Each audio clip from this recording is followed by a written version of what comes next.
In today's episode, I'm talking to my son and my business partner, Mike Bayer, about why it's important for property management companies to have an AI ambassador amongst their team.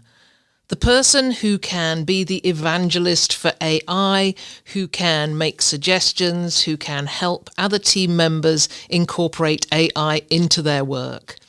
Listen in as we explain why we believe this is important and tell you a little bit of the hows, how you can get there.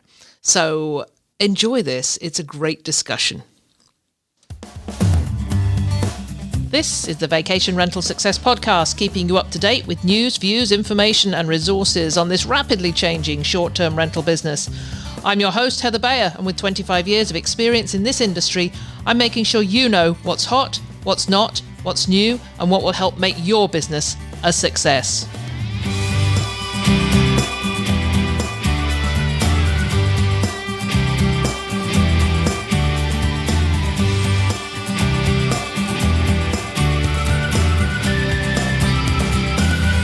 Well, hello and welcome to another episode of the Vacation Rental Success Podcast. This is your host, Heather Bayer, and as ever, I am super delighted to be back with you once again. If you've been listening to me for any time now, you'll know that I have become fully immersed in AI.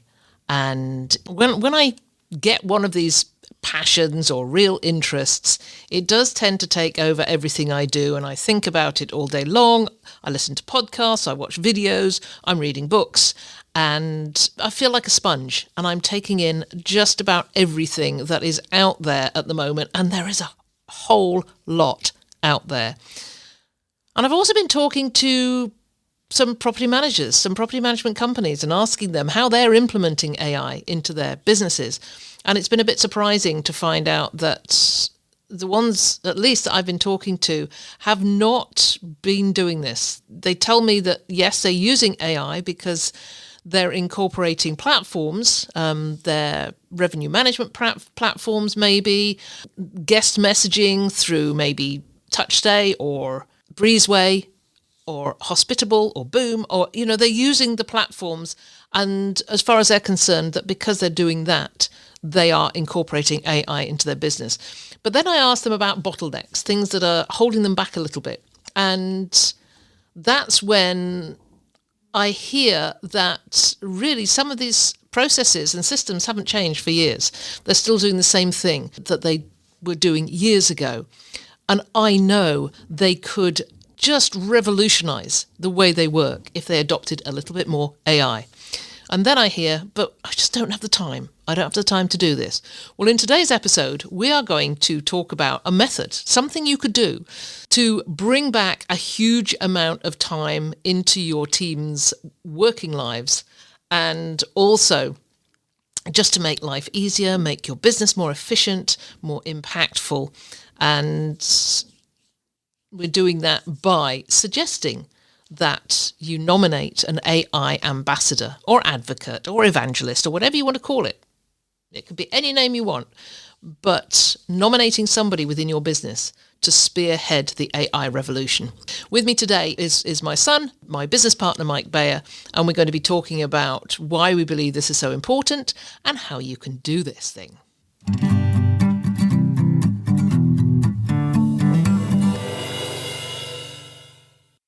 So as ever, I am super delighted to have my son and my business partner, Mike Bayer, with me today as we talk about AI. And Mike, it's great to have you with me. You know how immersed I've become in AI recently. Yeah, and it's not surprising that it has become the talk of the town, because it really is coming on so fast in every single business where people are realizing the sheer power of AI. And even in my role recently, I'm a volunteer for the VRMA for the programming for the international conference in Las Vegas. And I've been going through the video submissions for that conference, and I'm absolutely blown away at the sheer number that are focused on AI, but also seeing that a lot of the confusion between the use of the term AI, when in fact what people are referring to is just automation. And I think we're going to cover some of those things today, is just the need for people to get involved in AI and to really truly understand the power of it and how to use it best in your business. And I'm going to step back a bit because I've just went out to get my hair done, actually. And I was talking to my hairdresser and she had never heard of ChatGPT. And Yes. And then a few days ago, I was talking to my brother-in-law, who's approaching 80 this year, and I was demonstrating advanced voice mode on ChatGPT. And he was just horrified that people are now talking to their phones as if he never talked to his phone in the past. But people are now talking to their phones to this disembodied voice and actually getting responses. It's been interesting this last week, just going around and talking to people and finding out what their knowledge is. Even talking to somebody from a property management company recently who said, yeah, we just haven't got into AI at all. Although we'd love to, we just don't have the time to do it. But it's interesting when you start to get immersed, as I am, and hear about businesses and how important it is. Maybe not to get as immersed in AI as I am, but at least to understand what it's doing for them. And I've got a few quotes that I'm going to mention while we go through this chat today. But one stuck out for me, and it was a quote that says, "The playing field is poised to become a lot more competitive, and businesses that don't deploy AI and data to help them innovate in everything they do will be at a disadvantage." So that's where we're coming at today. So sorry about that, Mike. I said, here's Mike, and then I just carried on talking. You jump in. No, I think, I think that the topic of AI is one of these things that some people love it, some people hate it. And it's almost this fear of the unknown. We have a lot of preconceived notions about AI, whether it be from popular culture, movies, Terminator, those kinds of things where we have this imagination of this, what we think AI is going to do to us. Is it dangerous? Is it something that we need to be afraid of? And simply, the other day, I did something very similar to you. I actually created a custom GPT or a custom AI for my 12-year-old who is doing grade 7 math. And I created this custom GPT that she could actually sit there and talk to it and ask for help with her math homework. I gave it the Canadian grade 7 math curriculum and suggested that all she's got to do is say, this is the question I'm on, this is the question, and I'm stuck. And she was looking at the phone like it was going to jump off the table and strangle her or something. It was like, it's no different from, I guess I'm very comfortable with, I do a lot of voice to text, especially when I'm driving and things like that. It's super easy just to speak to the phone. And I think that maybe a lot of people still aren't doing that. Communication where you're actually talking to an inanimate object. The difference is now with a lot of these, as you said, the advanced ChatGPT and chat feature, is that when you talk to it, it actually talks back to you and the conversation is alarmingly human. Yes, I had, again, with my hairdresser, I was demonstrating this. She said, well, it's just like Siri. And I said, no, it's not. To a degree, it is like Siri. But with Siri, you ask a question, it gives you an answer. With this, you ask for an opinion, and it will give you an opinion.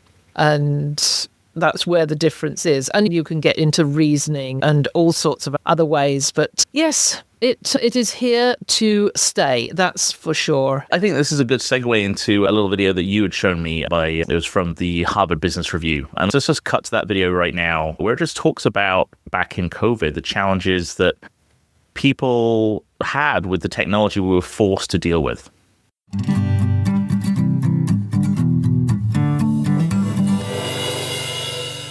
Around COVID, I had this experience with my mother in Toronto and my in-laws who also live in Toronto. In November of 2022, when Thanksgiving was on, we were able to have a reunion with them, or we were able to bring them over. If you recall, traveling, even just crossing the border from Canada to the US was very difficult because you had QR codes and apps galore. Canada needed all this stuff. US needed these stuff to enter. And I looked at how helpless my in-laws, my parents were with these technologies. They were just like lost. And my wife and my daughter and I had to spend a ton of time with them, holding their hands to go through these things. Now, as I reflected on that experience, I said, oh, this is what's happening to most executives. This is what's happening to most companies. They're like the senior citizens, the elderly, who have resisted the technology, have not really embraced it, and now have no choice but to deal with it and are frozen and need a ton of help. And that's what the thing that we have to get over.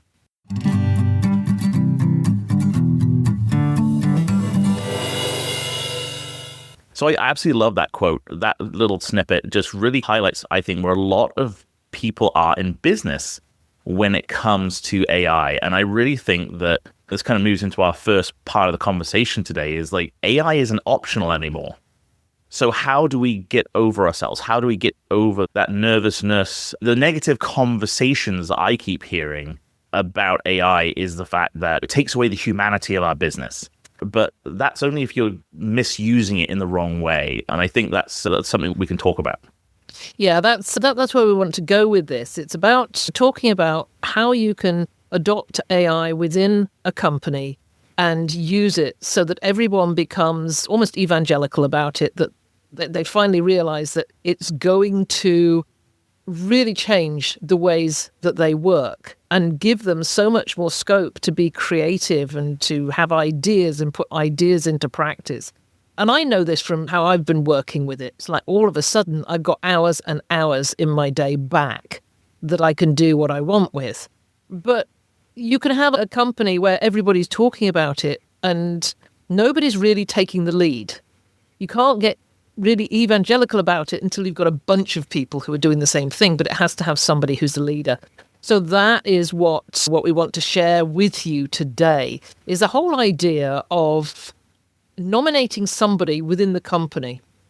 Maybe it is the principal, maybe it's the owner of the business. It doesn't really matter, but somebody who is really buying into this idea of what it can do and becomes the cheerleader or the advocate or the champion. We call it the AI ambassador, but it could have any other name, because it's not just about using the tools that are available to you.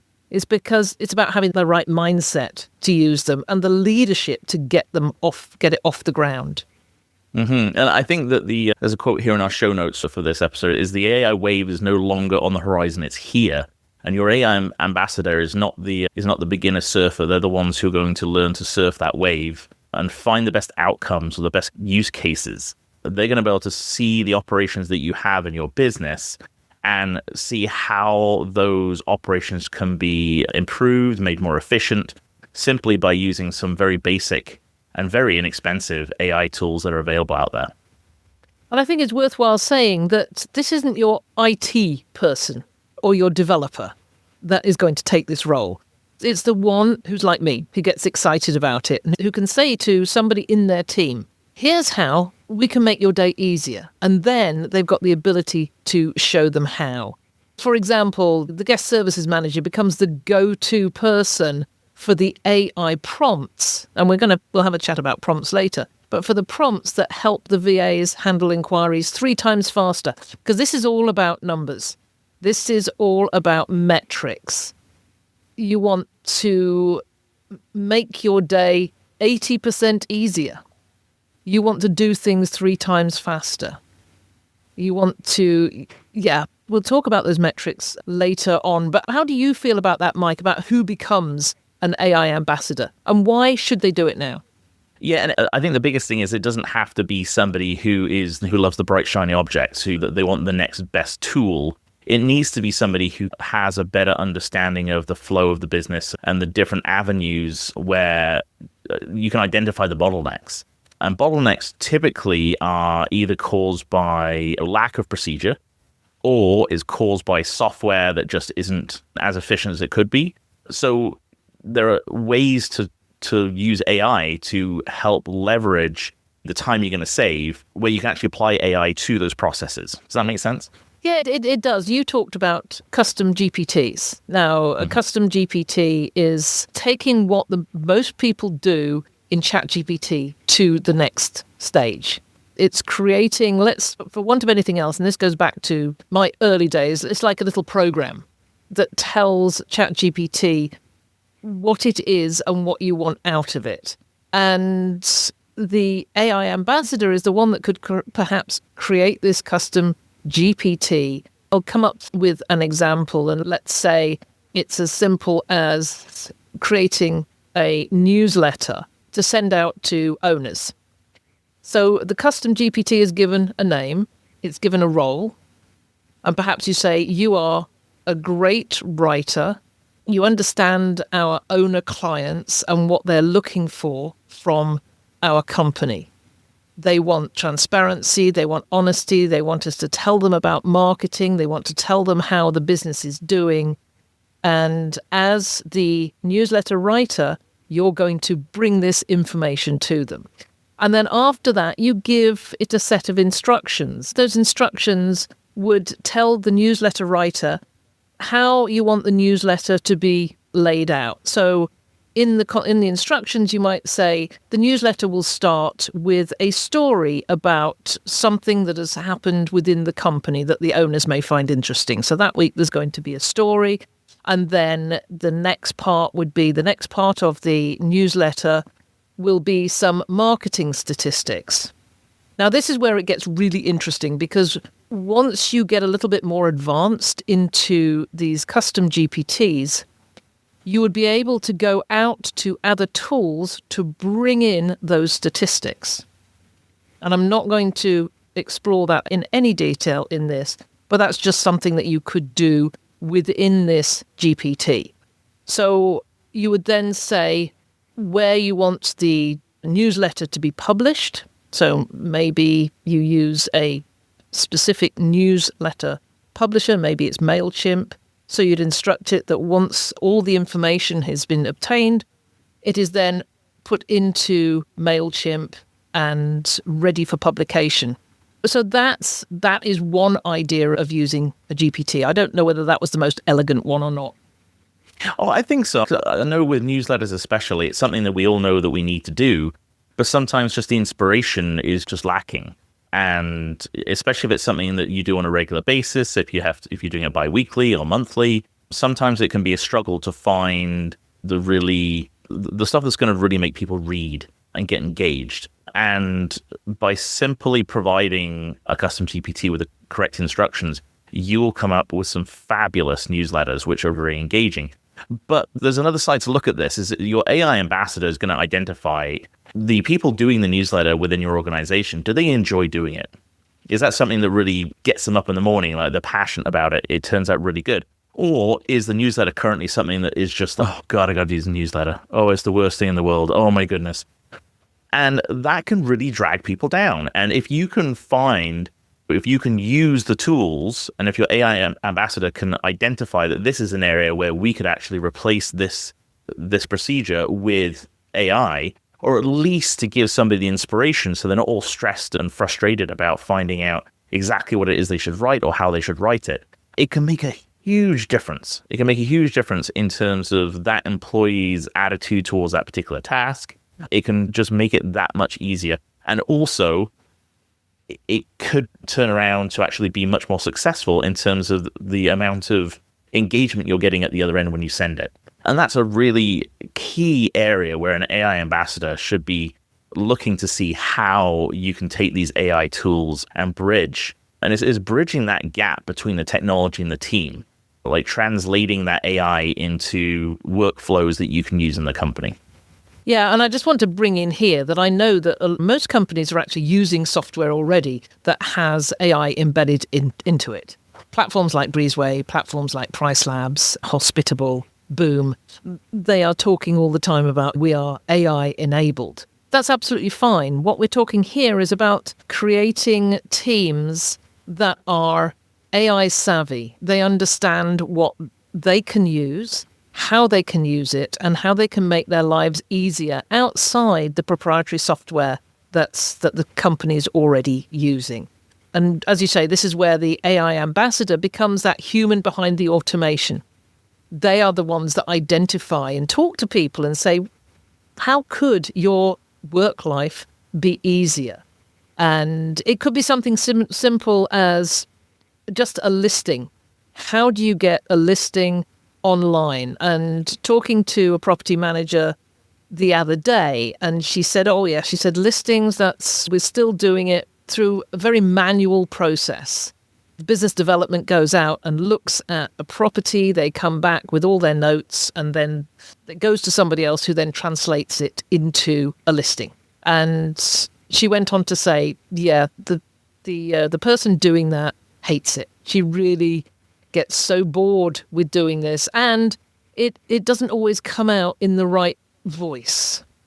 So my suggestion was that the business development person, while she's walking around the property, records herself and her reactions. And when she comes back, she translates that voice recording into a transcript. And then that transcript is put into ChatGPT, and it's asked to create a listing in accordance with a set of instructions. And then that listing comes out in the same voice as the person who recorded it, because it's been transcribed in her voice. And then you can upload all sorts of previous listings that person has uploaded as well. So you continue to get that voice. Going back to the AI ambassador, this is the person who identifies where these bottlenecks are, where people get caught up because they're bored or they just don't like what they're doing. And I think that if you're listening to this and you're thinking, I'm really loyal to my people, I don't want to take my people out of the equation, we're not talking about doing that. But even that little clip that we shared earlier on, that was actually entitled AI Won't Replace Humans, but Humans with AI Will Replace the Humans Without It. And I think that that's a really important message to get across here is technology is nothing. Actually, this is a quote from Steve Jobs. Technology is nothing. What's important is you have faith in people. So if you teach your people how to use the AI, that is how you can, this perfect marriage between human creativity and AI creativity to make something absolutely incredible, whether it be a listing. One I got from conferences, from the VR Nation conference recently, which I thought was fantastic, is that you can actually take a listing and put it through, I can't remember if it's ChatGPT or if it's a different AI tool, and have it review and give its opinions on the images. And it will tell you how those images could have been done better, whether it's the lighting or whether or not it's the staging of the image. So based on best practice for the real estate imagery, it will actually give you a full review of each image to let you know what you can change or how you can improve it. And it will give you suggestions on how to retake that image. It's wonderful. Like it really is it's like the assistant you've always wanted that really has knowledge in everything. And I think it's incredibly powerful to recognize the fact that it's the workplace companion you've always needed. Yeah, I remember talking to Steve Trover a while back, and we were talking about AI, just that phrase, AI first. And I was listening to a podcast the other day where the host said that on the bottom of his computer, he's just got a Post-it note that says AI first. Because we're still in that mindset of doing things manually. But we can, if you look at that AI first, give it a go with the AI, see if that works, and then figure out what time that has given you back to do something else that is going to build the business even more. I think this is where it gets so exciting that, as you say, it's not taking the jobs away. It's giving the people who are embracing this more time to do better things. And then it's also just educating people that they don't need to be fearful that if they're using AI, that it's going to replace them, because that's not the case at all. Like you'll have somebody trained in your organization to do listings, for example. They recognize the important aspects of a listing that still need to be in place, and they will still be reviewing whatever the AI tool spits out for the listing description. And there's always going to be a little bit of tweaking or a little bit of smoothing over to make it exactly the way you want it for your business and your brand's voice. And I think that trying to remove that fear is probably going to be one of the hardest things for AI adoption in a business. People are listening to news reports and the media that says you're going to be out of a job in 2 years because of AI. And they're hearing that all the time. And that, once again, that's part of the AI ambassador's job, is to frame AI as a helping tool and not as something that's going to kick them out of the door. If you integrate the use of AI into your SOPs, so you can certainly put the entire SOP into certain AI tools and it will do everything for you. But there is still a huge disconnect between the human touch and what AI can do. So if you put it right into your SOPs, that, okay, the listings is a great example, is once you finish your walk around of the property, on your drive, you can use the click into this custom tool and have a discussion with the AI as you're driving and explain to it exactly how you felt and the best aspects and the things you loved and the things you didn't love. And you can have a full half an hour conversation with it. And at the end, it will not only will it give you a report, it will give you a listing, it will give you suggestions for improvements. I know, Heather, you spend a lot of time on your daily walks having long conversations with ChatGPT. I have long conversations with Lucy. Yes. Lucy is she started out as my morning coach, but she's my personal assistant. So whatever I'm doing during the day, usually it's out in the morning walk and it's, hi, Lucy, it's great and sunny out here today and I'm on the walk with the dog. Now I need to plan my day. And then she'll immediately come back and say, good morning, Heather. I'm glad you're out enjoying the sunshine. How can I help you do this? And I will give her this long list of things that it's going through my head. And then then I will say, can you organize this into a day that is going to be fulfilling for me? It's not going to make me stressed because I'm not finishing things. So she will come back and say, you've actually got too many things here today. We need to get rid of some of them because some of them are big tasks that you won't be able to do today. And then you might just get stressed. So we go on and have this great conversation. When I get back to the office, we've been having this voice conversation, but it's all transcribed as well. So I can then download that entire conversation back into ChatGPT and ask it for a summary and my day's tasks. Yeah, and I think it's super easy to recommend for anybody to do that is to, first of all, don't use the free AI tools. So ChatGPT, there's a free version. Pay the $20 and sign up for the basic ChatGPT because firstly, you can make all your conversations private. That's the biggest thing is, especially if you're having business conversations, you can ensure that it's all staying within your account and it's not shared. Secondly, it does mean that you can now have access to the voice chat feature. And I would just suggest giving it a go. And Heather refers to Lucy. There's no requirement to give it a name. Everybody has a different relationship with AI. There was that article that came out recently that apparently the cost to ChatGPT, or even so the cost to the electricity grid, to OpenAI, just simply by if you're being polite and you ask please and thank yous to ChatGPT, that will automatically generate. ChatGPT will respond in the same manner with pleasantries. And don't worry about the cost. I'm a big believer that be nice to the AI because they remember. But yeah, I saw that too. You say good morning and how are you today? And that is a cost to OpenAI because of the massive power that is used, massive amount of power that is used to generate all of these responses. So anyway, that's just another couple of examples of how we use it. I was listening to a podcast yesterday where the host was talking to an AI automation agency CEO. And he said, what is the most important thing that you would tell a company who wants to get into this? And he said, it's easy. Start small. Mm-hmm. Start small because we all think we have these great ideas. Let's AI everything. And then things don't happen because it becomes this big AI rollout across the company. And then it flops because nothing ever gets finished. So I really agree with that. It's think big overall, think strategy, wider strategy and how you could do this, but start with something tiny. Mm-hmm. Yeah, absolutely. And I think the very first tiny thing you can do is start exploring what AI options are being added into the software that you already subscribe to. Whether it be, as Heather said, whether it's Breezeway or OwnerRez or Price Labs or any of these other services and software that we're using in our day-to-day, every single one of them is trying to stay ahead of the curve and are incorporating AI aspects into their product. So explore that. Explore how they're using it.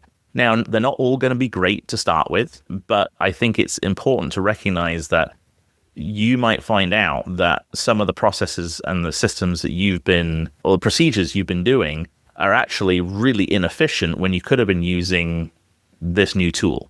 I can't give any examples specifically because there's so many popping up all the time. But as Heather said, like big rollouts, if you're planning on, that's it, we're going to go big on AI and everybody try something new, is often going to result in a big flop. And also with any new onboarding of new technology, which AI is to a degree, especially if you're not using it in your business already, any onboarding of new technology and integration into your procedures requires a learning curve. And I think it's really important to recognize that you just need to do one small task at a time. Look at one area before you start rolling it out to another one, because there's always going to be that learning curve, and that learning curve requires a lot of work hours to get familiar with how to use it.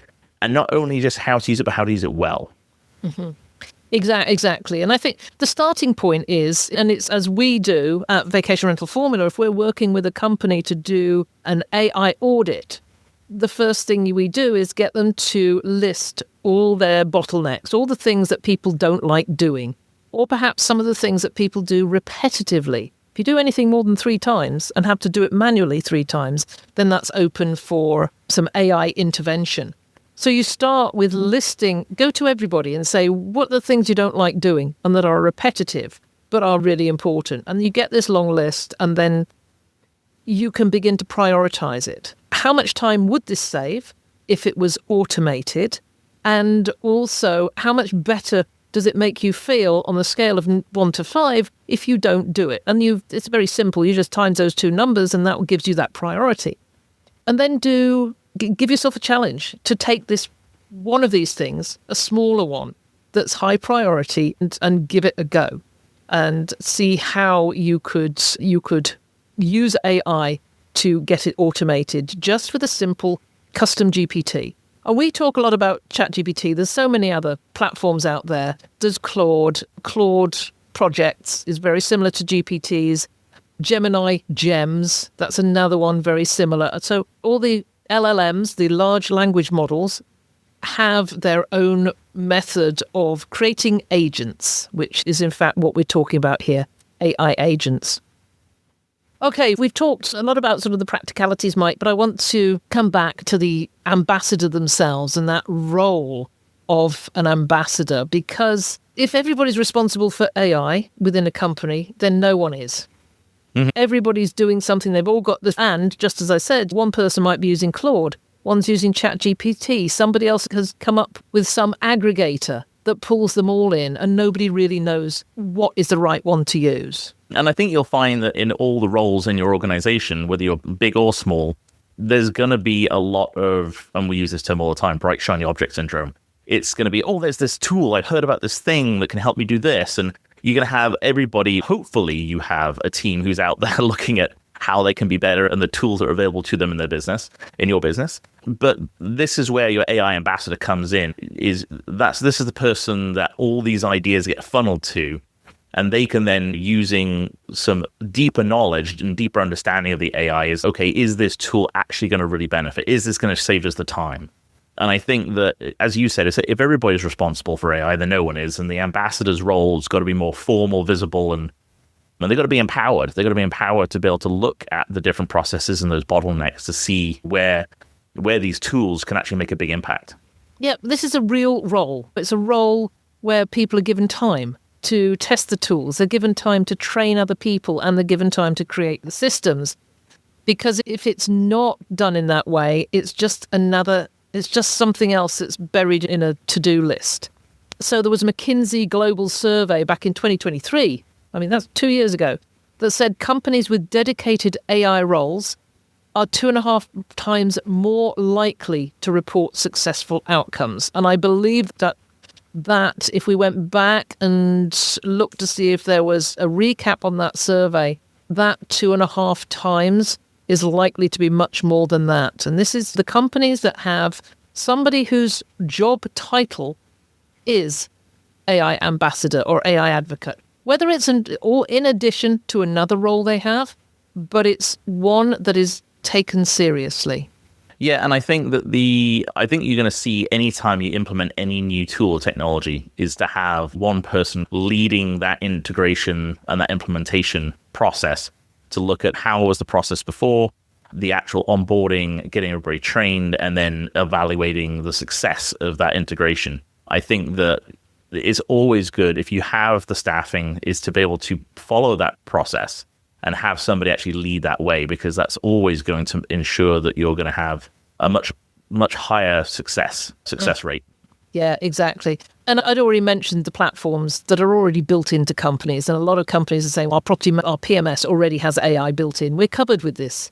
And somebody knows how to run this.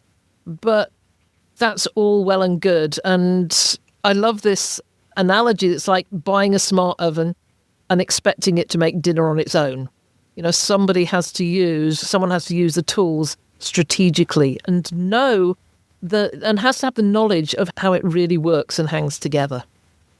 I think it's always fun when you can get a group of people together. I've seen this in leadership seminars or leadership workshops, and you'll get people with the box of IKEA furniture, and it's a race to see who can build it the fastest. And it's the team that actually designates the leader to read the instructions and guide the team is the team that tends to win. And it's the same in this process here, is that if you do have software that has AI built in, you need to go to that person who's the expert on that software, whether it's your PMS, whether or not it's your property management system. Oh, sorry, that's PMS. Revenue management system. Revenue management system.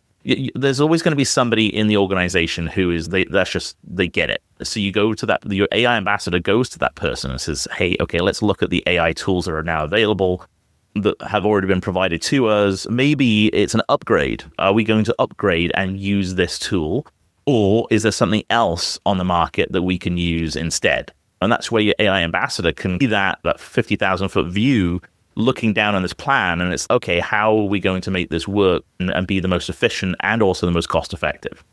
Yeah, it's the more we talk about this, the more I see that this role of AI ambassador is almost a linchpin between the tech that's coming in faster and faster, whether it is those platforms or whether it is the bolt-ons, the add-ons, maybe the agentic AI that's coming in. They are the linchpin between that technology and the people using it. And that's a good segue, in fact, into just talking a little bit about ethics, because I hear from the people I'm talking to, and as I say, I talked to my nearly 80-year-old brother-in-law who really touches on ethics. It's just not ethical, he says. So I've been discussing with him about how AI actually works, and we talked about privacy and about data protection and about transparency with the sort of information that is allowed to be used within any AI that is becoming embedded within company systems. And that's where the ambassador comes in. So whereas I was explaining to my brother-in-law, the ambassador is the one that helps explain how AI works to staff and to owners and even to guests. Yeah, and I think especially when you're starting to get into the agentic territory, I'm still struggling with that terminology. Correct me if I'm wrong, but agentic AI is where it works a process. It could take a guest's email inquiring about a specific property and can automatically respond to that email to answer that question with whether it be availability, whether they accept pets. We have 2 kids. Is there a bunk bed? The AI can actually create that email automatically and then wait for the response to come back from the guest to say, okay, we'd like to book that, at which point the AI can then go into the PMS, go and place the booking, and then send the confirmation. So it's actually AI that can be in multiple steps of a process, which you can allow that to happen, or you can have the AI do everything except send the email. Mm-hmm. So you can say, okay, queue up the emails ready to send, and then somebody on the team is going to go through and just double check and confirm to make sure it sounds human, it sounds correct. And then, and that's my understanding of agentic AI. Yeah, agentic AI is where the AI runs workflows. So the AI is the platform, and that platform uses tools. And those tools could be anything. They could be your PMS. It could be a list of FAQs. It could be a standard operating procedure, some internal things. But a tool could be the web. One example is doing a competitive analysis.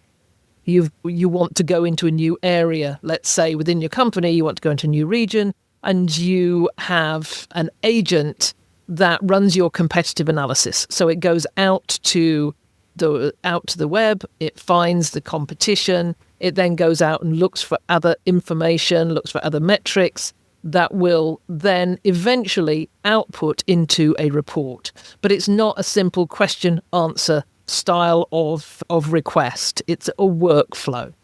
Mm-hmm. And this is where your transparency really matters, and creating trust through transparency and not incorporating these AI tools, especially agentic, and not telling people that it's AI. I think it's really important that you are as transparent as possible when you're dealing with people, that you can even say in the header of the email, Hi, Joe, this is Sarah, or sorry, Lucy, this is Lucy. I'm the AI assistant with XYZ short-term rentals, and here's the information that you provided. If you make it seem like it's a real person writing that email, then that's not being very transparent. And that's where the ethical side of the use of AI is really important. I was listening to a podcast yesterday, and the woman who was talking says that she has her AI avatar, which has been built through platforms called HeyGen, and we'll put links to these platforms so you can go take a look. Platforms called HeyGen and 11 Labs that has created an avatar or a clone of her.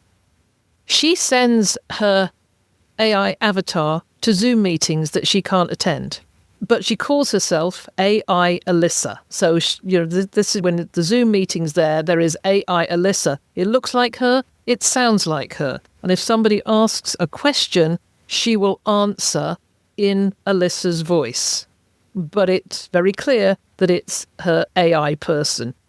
Because these avatars are so good, she could easily say, this is just Alyssa.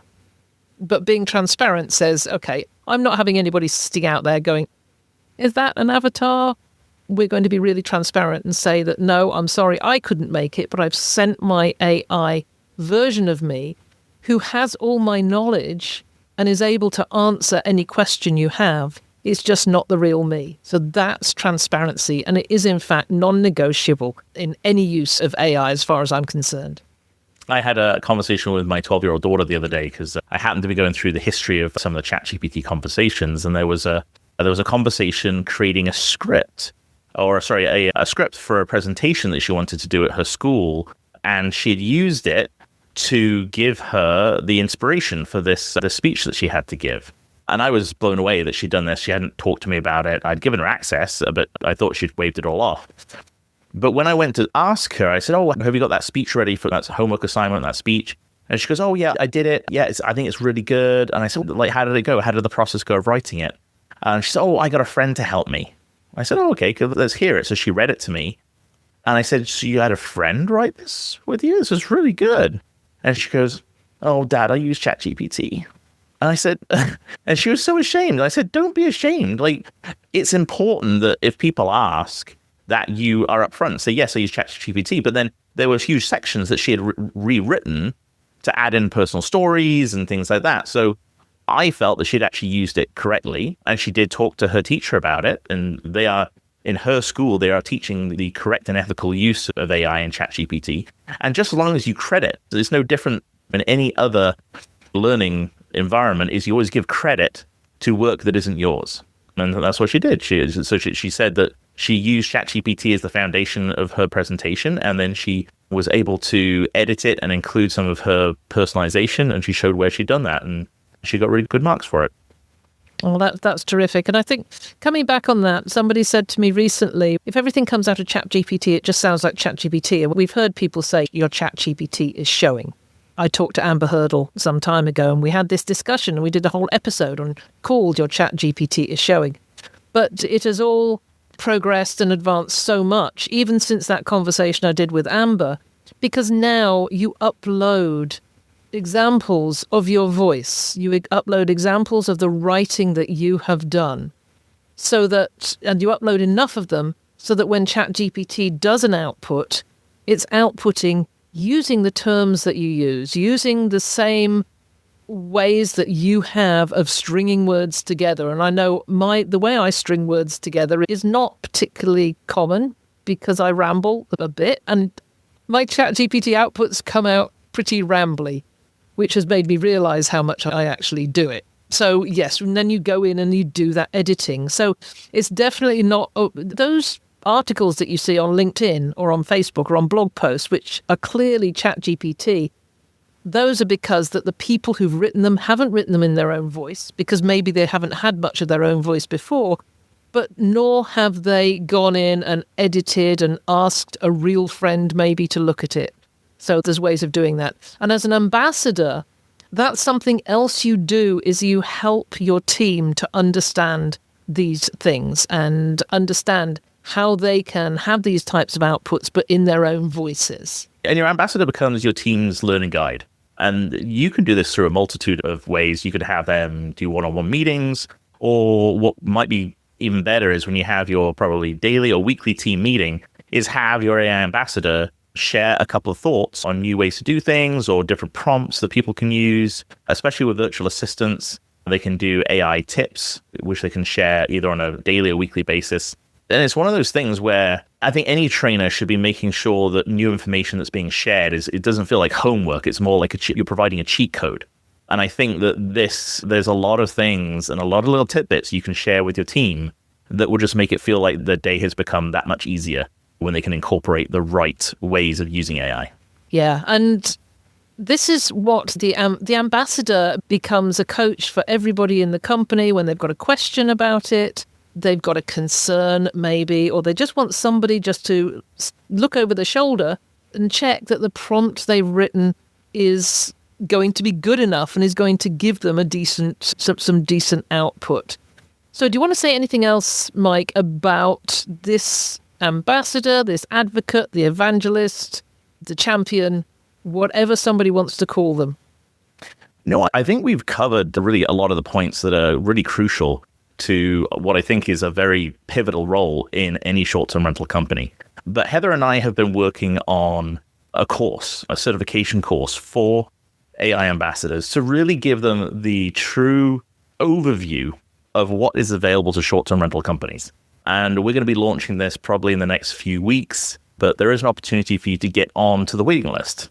So if you head across to vacationrentalformula.com/AI, you can get yourself on the waiting list. You can find out a little bit more information. And we're also going to be building out that page with a lot more resources for you to find out about AI tools and technology that are available in the short-term rental space.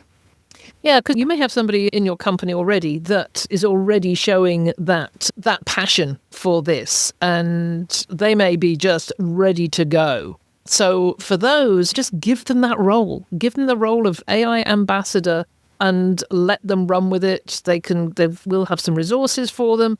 But for those who want something a little bit more structured, the course that we're doing is going to be over about 8 weeks. And 8 weeks? Yeah, we'll see how the curriculum pans out, but certainly whether or not we're doing it as a coached course over a time period, or if we're just going to release the content, either way, I think no matter what format we do, it's going to be of massive value. Yeah, and it will allow somebody who's enthusiastic but really isn't sure of where to start and how to structure a role of AI ambassador. It'll teach them all the steps of the way. And so that will be coming out shortly. Yeah, this is the future of our industry. And it starts with one person. So it could be someone on your team. It could be somebody that's joining you shortly. So take a look around, talk to people, and start that discussion. It's been great. Thanks so much for having me. We've been talking about AI the last couple of weeks, and I think that this is not something that's going away. As we said earlier, this is just the start of the wave, and it's not on the horizon anymore. We now need to be up on the surfboard riding this AI wave and really taking ownership of how we can benefit. Because as that quote from Steve Jobs said, I'm not sure it's Steve Jobs, but if you're not using AI in your business, then you're going to be left behind. So now is the time to start paying attention to how you can integrate this into your processes and your systems. Mike, thank you so much for joining me as ever. And I think people are going to be hearing a lot more from you over the next few months as we go forward with this. Absolutely. It's been a pleasure as ever being with you. If there's anything you'd like to comment on, then join the conversation on the show notes for the episode at vacationrentalformula.com. We'd love to hear from you, and I look forward to being with you again next week.